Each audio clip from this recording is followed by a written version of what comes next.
Don't forget to like, subscribe and share the videos. Human embryo model.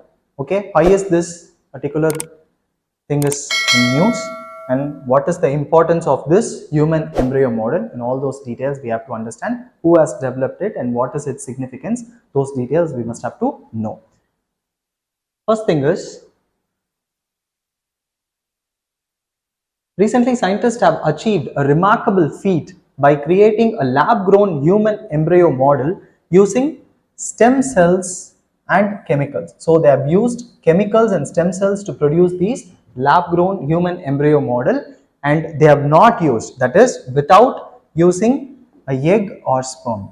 So we need to understand how human embryo is generally made, and then we can compare it with this human embryo model that they have synthesized using stem cells and chemicals. And this is shedding light on early embryo development. Early embryo development is an area which requires a lot of research and development, because that is the phase where a lot of things happen, in the formation of a child. Okay, so a lot of research and development is required in that particular area. Okay, and researchers from Israel, okay, who have developed it? Researchers from Israel have created a model of 14-day human embryo.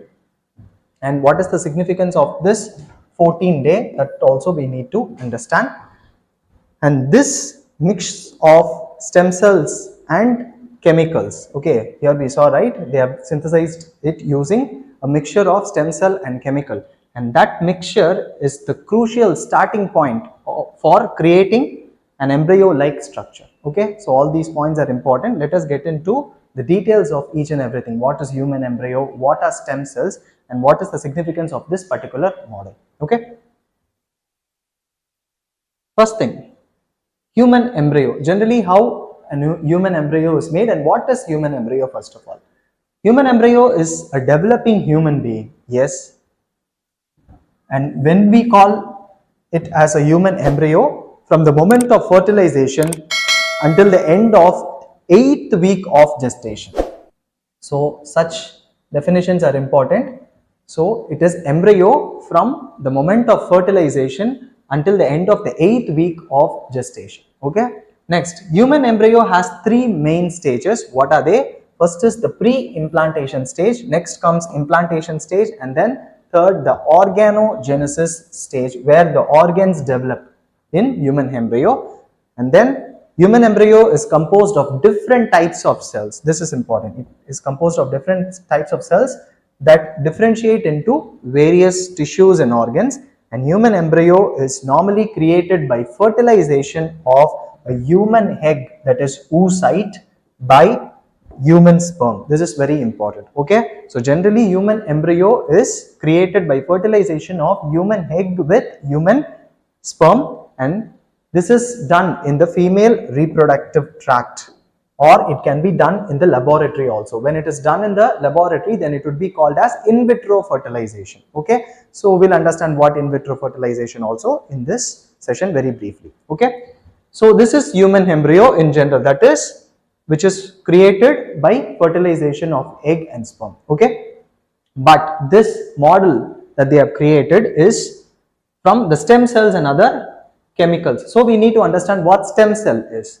Stem cell is a cell which is having a unique ability to develop into specialized cells, specialized types of cells in the body. Okay, so these are stem cells, and in the future, how stem cells are going to be used? They will be used to replace cells and tissues that have been damaged or lost due to disease. So if there is going to be any tissue damage or organ damage, then these stem cells can be used to generate tissues and also organs as a whole. Okay, such research is going on at present. Next, these stem cells have 2 unique properties which enable them to do this particular thing, that is they can be developed into specialized cells, right? So what are the unique properties that they have? First thing is they can divide over and over again to produce new cells. So they have this capability to divide over and over again. Okay, next is As they divide, they can change into other types of cells that make up the body. This is also important. This point is here linked directly. Okay, that is, they can develop into specialized cells. They can change into other types of cells that make up the body. That is, either other tissues or other organs. So this is stem cell in general. Next, we need to understand about this model, embryo model and early fetal development. Models, these embryo models help uncover errors in DNA duplication, deoxyribonucleic acid duplication and chromosome distribution. So they uncover the errors in DNA duplication. Why DNA duplication is important? That is because researchers have found that DNA duplication abnormalities occur early in the process and it affects cell division. Okay, so DNA duplication abnormalities can be avoided. Those errors can be avoided when we get into the research of these models. Okay, when we understand these models very well. Next is, these models also enable to study the gene function and their roles in fetal development. This is also important. Gene function can also be studied using these embryo models. Okay, next thing is the embryo models and how is it used in the research. Okay, studying early embryo development is ethically challenging. Okay, generally studying early embryo development is ethically challenging because once implantation is done, then those embryo cannot be taken out of the uterus. Okay, that is ethically wrong. Okay, so once implantation is done, taking out an embryo for research purpose is ethically wrong because it will be considered as an individual, it will be considered as a human being. So it is ethically wrong. Thus, early embryo development is ethically challenging because we cannot do this. In those areas, these embryo models which are synthesized in the lab can be used. Next is, research during these initial stages is vital. Which initial stage we are talking here? The early fetal development stage. Okay, the embryo development stage. It is very important because most miscarriages and birth defects happen during this period. So when we have a great understanding of this initial stage, then we can avoid these miscarriages and birth defects in future. So for that we need embryo. Okay, next, understanding normal embryo development and genetic factors can improve in vitro fertilization. Obviously, in vitro fertilization is growing these days like anything. Okay, so like in every important streets of a city, you can find an hospital for in vitro fertilization. Okay, IVF. So it is growing day by day. So for understanding normal embryo development and genetic factors, it can improve this in vitro fertilization and it helps researchers grasp genetic, epigenetic and environmental influences on embryonic development. So all these can be achieved using these embryo models. Okay, and it is ethically challenging because embryo cannot be taken out of the uterus once it has been implanted. Okay, this point has to be kept in mind. Next is, it is not used for pregnancy. These models, these embryo models are not used for pregnancy. This is again important. So these models are intended solely for studying early fetal development. Only for study purpose it is there, and then they are generally destroyed after 14 days and implantation is not permitted. Okay, and what is the significance of this 14 days that we talked earlier? The 14-day limit was proposed in 1979 in UK, and this 14 days is equivalent to when the natural embryo implantation finishes.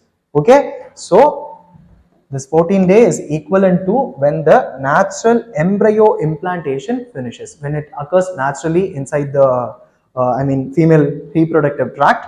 Then it takes 14 days for implantation to get finished. Okay, next, it marks the point when cells begin forming an individual. So far it was a clump of cells, but now it will form an individual after 14 days, and breaking off into a twin is not possible after this 14 days. So before this 14 days itself, if at all a twin is going to get formed, then it has to divide. If not, it will be as a single individual only. Okay, so that is the significance of this 14 day.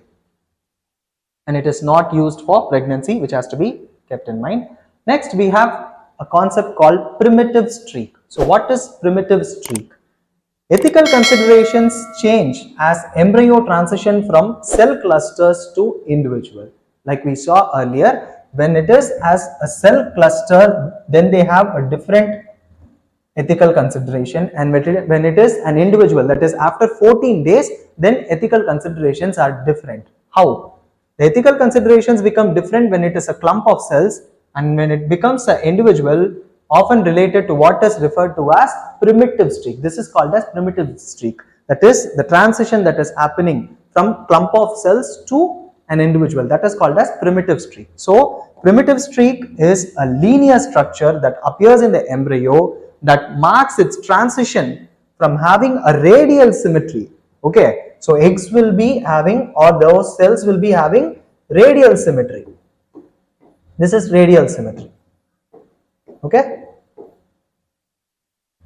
but it is a transition from having radial symmetry to bilateral symmetry, like in humans or any other insect. Consider this to be an insect, then it can have only bilateral symmetry. Okay, these are the legs, like that. Okay, so it is having bilateral symmetry, like our bodies marked by left and right hands and legs. Okay, if you see in the pictures, you will understand it better.